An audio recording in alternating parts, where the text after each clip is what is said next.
Dubai ও Saudi আরবে 208 জন প্রবাসীকে জুলাই আন্দোলনে অংশ নেওয়ার কারণে গ্রেপ্তার ও সাজা দিয়ে দেশে পাঠানোয় তাদের প্রত্যেককে 25 লাখ টাকা ক্ষতিপূরণ কেন দেয়া হবে না এই বিষয়ে রুল জারি করেছেন হাইকোর্ট। সোমবার বিচারপতি ফাতেমা নজিবের নেতৃত্বাধীন হাইকোর্ট বেঞ্চ রিট শুনানি শেষে এই রুল জারি করেন। রিটকারী আইনজীবী বলেন, জুলাই আন্দোলনে অংশ নেয়ায় তাদের গ্রেপ্তার করা হয়। পরে অন্তর্বর্তী সরকারের প্রধান উপদেষ্টা ডক্টর মোহাম্মদ ইউনূসের হস্তক্ষেপে তাদের মুক্তি দেওয়া হয়। পরে বাংলাদেশে পাঠিয়ে দেওয়া হয়। এতে তারা আর্থিকভাবে ক্ষতিগ্রস্ত হয়েছেন।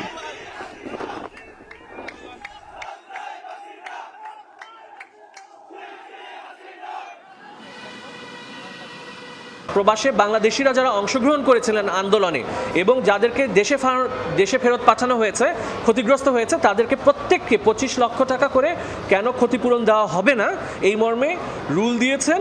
সরকারের কাছে জানতে চেয়েছেন 260 জন প্রবাসী বাংলাদেশি এবং একজন বাংলাদেশি ইউএইর কারাভোগের সময় জেলে তিনি মৃত্যুবরণ করেন। প্রবাসী কল্যাণ মন্ত্রণালয়ের সচিব বরাবর আমরা যে আবেদন করেছি ক্ষতিপূরণের জন্য, এই আবেদনটি আগামী 30 দিনের মধ্যে নিষ্পত্তির জন্য আদেশ প্রদান করেছেন।